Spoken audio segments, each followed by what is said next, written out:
बांगलादेशमधून आयात होणाऱ्या मालावर भारताकडून निर्बंध लादण्यात आलेत। मासे, तेल आणि दगडांची वाहतूक करणाऱ्या ट्रकनाच परवानगी देण्यात आली आहे।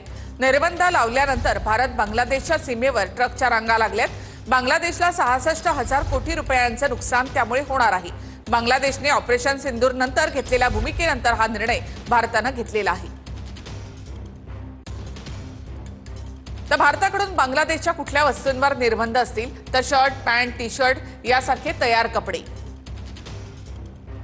बिस्किट, चिप्स, मिठाई, स्नॅक्स, प्रक्रिया केलेले अन्न पदार्थ,